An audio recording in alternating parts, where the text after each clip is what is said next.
Bismillahirrohmanirrohim. Assalamualaikum warahmatullahi wabarakatuh.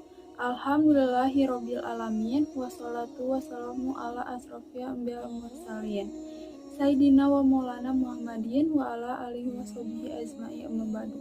Perkenalkan, nama saya Feti Nur Anissa, kelas C3 NPM 1021946 dari Prodi Akuntansi S1 dari STI STANBI. Saya di sini akan menjelaskan atau meringkas mata kuliah Pendidikan Agama Islam 5, yaitu tentang Ma'rifatul Quran dari pertemuan 2-6. Kalamullah Ta'rifatul Quran, mengenal Quran.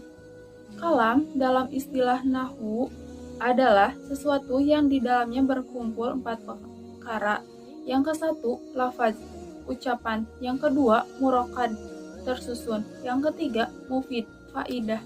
Yang keempat, bilwadli, sebuah tujuan. Kalamullah ada 2 unsur kata dari lafaz kalam dan Allah firman dalam bentuk wahyu yang disampaikan kepada Nabi dan Rasulnya melalui malaikat Jibril.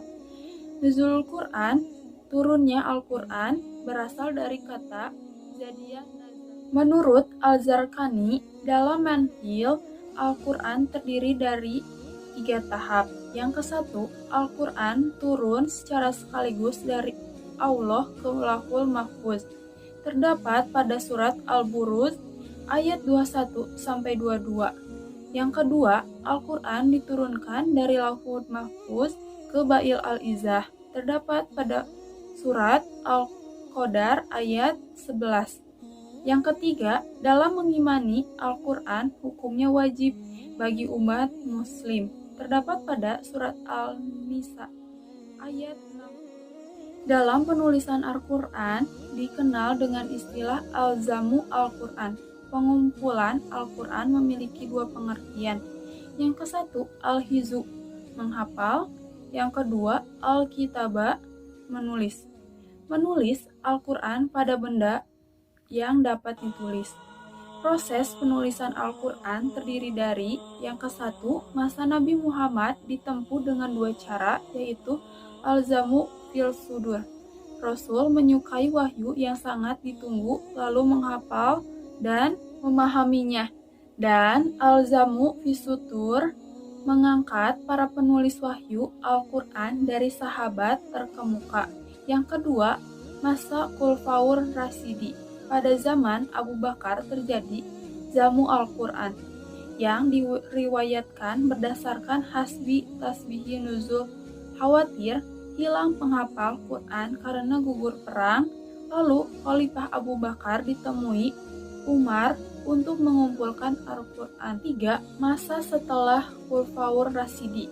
Pada masa ini Quran mulai dalam tahap penulisannya memiliki harokat sehingga dapat dibaca. Qiraat yang setelah non-Arab Islam kesulitan mushaf untuk dibaca karena tidak berharokat dan bertitik. Dan pada masa abad Malik 685-705 tidak memadai mushaf, maka sarjana muslim dilakukan penyempurnaan sampai abad 111. Ta'rifatul Quran 2. Secara bahasa, mujizat adalah azaza yulizu izat muyizun. Lemah lawan kata kudroh adalah mampu. Mujizat berasal dari bahasa Arab, artinya sesuatu yang membuat pihak lain tidak berdaya di hadapannya. Sedangkan menurut ulama adalah perkara yang di luar kebiasaan yang tidak bisa ditandingi. Syarat-syarat mukjizat. Yang ke satu, sesuatu yang tidak bisa dilakukan selain Allah. Yang kedua, sesuatu yang di luar kebiasaan. Yang ketiga, disampaikan terkait syariat atau akidah. Yang keempat, terjadi karena penentang. Yang kelima, seorang tidak dapat mendatangkan. Dan adapun unsur mukjizat ada 4, yaitu 1. Hal peristiwa luar biasa. Yang kedua, terjadi pada seorang nabi.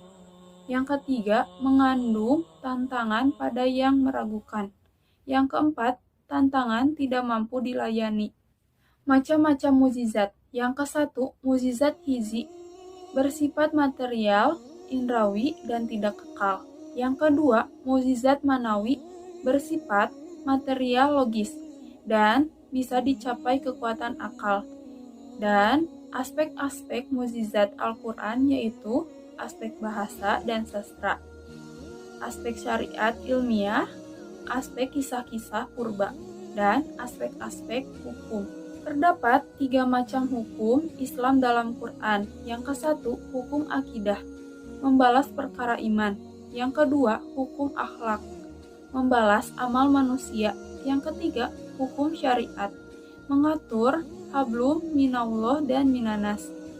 Adapun hukum syariat Islam terbagi 6 kelompok, yaitu hukum ibadah, muamalah, perkawinan, waris, dana.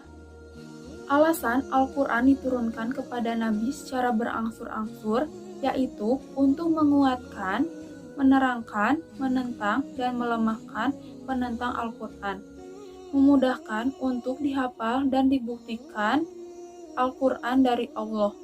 Membaca Al-Quran akan mendapatkan syafaat di hari akhir dengan meyakini Al-Quran. Terdapat pada surat Al-An'am ayat 30. Membaca, memahami kandungannya, mengamalkan, dan terlibat untuk memasyarakatkannya. Terdapat pada surat Al-An'am ayat 125. Asmaul Quran. Yang kesatu, Alkitab. Kitab ini tidak ada keraguan petunjuk bagi mereka yang bertakwa. Terdapat pada surat Al-Baqarah ayat 2. Yang kedua, petunjuk. Bulan Ramadan adalah bulan yang di dalamnya diturunkan manusia. Terdapat pada surat Al-Baqarah ayat 85. Yang ketiga, cahaya. Sungguh telah datang kepadamu cahaya dari Allah dan kitab yang menjelaskannya. Terdapat pada surat Al-Maidah ayat 15. Keempat, ruh. Dan demikianlah kepadamu Muhammad ruh Al-Quran dengan perintah Nabi. Terdapat pada surat Asy-Syura ayat 52. Yang kelima, obat. Hai manusia, sesungguhnya telah datang padamu pelajaran dari Tuhanmu dan penyembuh bagi penyakit yang berada dalam hadapan atau petunjuk serta rahmat bagi orang yang beriman. Terdapat pada surat Yunus 57. Yang keenam, kebenaran. Kebenaran itu dari Tuhanmu, sebab jangan sekali-kali kamu termasuk orang yang ragu. Terdapat pada surat Al-Baqarah ayat 147. Yang ketujuh, penerangan. Al-Quran adalah penerangan bagi seluruh manusia dan petunjuk serta pelajaran bagi orang-orang yang bertakwa pada surat Ali Imran ayat 138. Yang kedelapan, pelajaran. Sungguh kami telah memudahkan Al-Quran untuk peringatan, maka ada orang yang mau mengambil pelajaran. Terdapat pada surat Al-Qamar ayat 17. Yang kesembilan, berita gembira.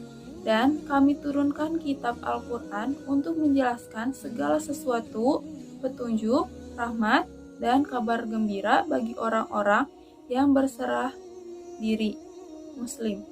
Terdapat pada surat Al-An'am ayat 89. Ke-10, Az-Zikr. Sesungguhnya kami yang menurunkan Al-Quran, pasti kami yang memeliharanya. Terdapat pada surat Al-Hizb ayat 9. Yang ke-11, Al-Furqan. Sebelum Al-Quran menjadi petunjuk bagi manusia dan dia menurunkan Al-Furqan. Terdapat pada surat Ali Imran ayat 4. Yang ke-12, rahmat. Al-Quran ini adalah pedoman bagi manusia, petunjuk dan rahmat bagi Al-Quran sebagai pedoman hidup. Manusia merupakan produk yang maha kuasa. Sebagai suatu produk perlu buku pedoman. Kedahsyatan Al-Quran muncul bisa ditempatkan pada tempat yang semestinya, yaitu qalbu. Al-Quran memiliki dua arti, yaitu membaca menjadi tahu, dan membaca yang merubah lambang menjadi bunyi. Kemampuan manusia sangat terbatas. Apa yang ditangkap panca indera tidak selalu benar.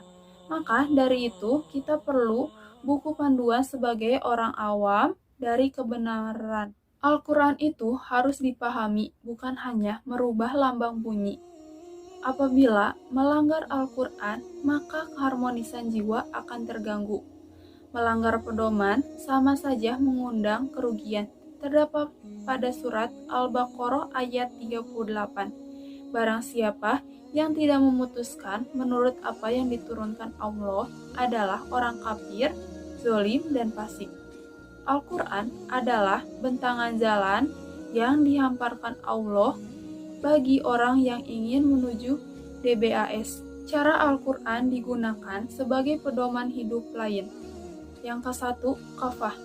Tidak ada satupun ayat yang dilanggar. Yang kedua, gunakan secara kontekstual. Yang ketiga, Al-Quran membimbing manusia agar taat pada Allah dan Rasul-Nya. Apabila satu ayat dalam Al-Quran membuat tidak taat, maka pemahaman tersebut keliru. Allah menciptakan manusia dengan kemampuan yang terbatas. Oleh karena itu, Zat yang Maha Pengasih dan Penyayang menurunkan Al-Quran. Kami telah menurunkan Al-Quran dengan membawa kebenaran. Membenarkan yang sebelumnya, yaitu kitab yang diturunkan sebelumnya, dan batu ujian terhadap kitab yang lainnya.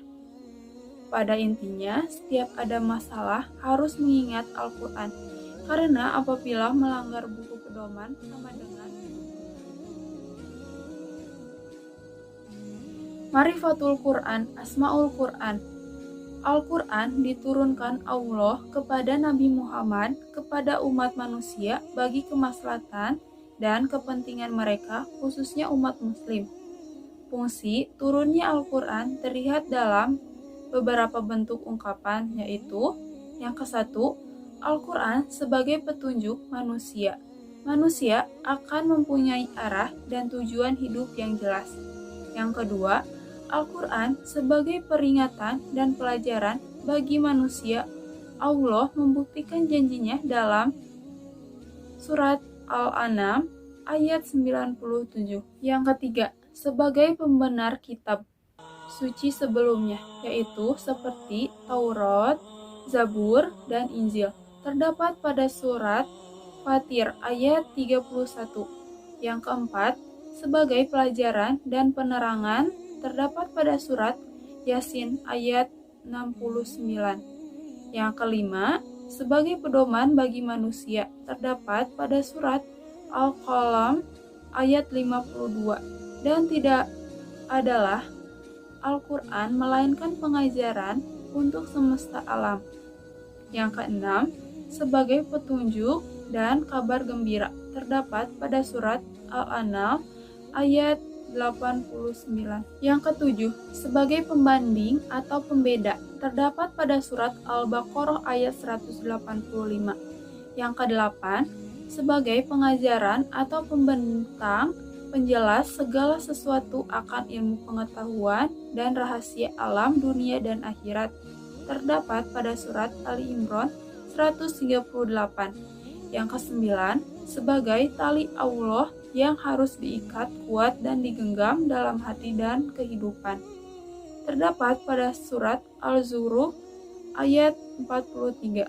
Yang kesepuluh, sebagai obat penawar sifa, yaitu obat bagi jasmani dan rohani, sebagai azikroh, peringat bagi orang yang takut kepada Allah dan kepemimpinan Quran.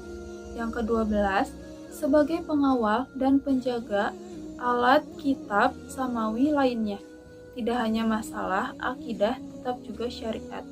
Yang ke-13, sebagai mukjizat Rasulullah bertujuan bagi melemahkan musuh Allah dan Rasul-Nya yang meragukan kenabian dan kerasulan. Ke-14, sebagai bukti kebenaran Nabi Muhammad dan bukti bahwa semua ayatnya benar dari Allah Subhanahu wa Ta'ala. Isi kandungannya sangat lengkap keindahan bahasa dan ketelitian redaksinya, kebenaran berita gaibnya, isyarat ilmiah. Yang ke-15, kitab Zihad, berjuang tanpa henti dengan mencurahkan segala yang diyakininya dan memiliki hingga apa yang diperjuangkan tercapai dengan niat melakukan di jalan Allah mengarahkan ridho dan rahmat. Kitab berita dan kabar terdapat pada surat Al-Infitar ayat 2-3. Yang ke-17, kitab tarbiyah. Tidak mungkin bagi seorang telah diberi kitab oleh Allah serta kenabian. Terdapat pada surat Ali Imran ayat 79. Yang ke-18, pedoman hidup bagi umat manusia yaitu akidah, ibadah, dan prinsip. Sekian penjelasan atau peringkasan dari materi pendidikan agama Islam 5 dari pertemuan 2 sampai ke 6 tentang Ma'rifatul Quran. Maaf bila ada salah kata atau kurang mengerti.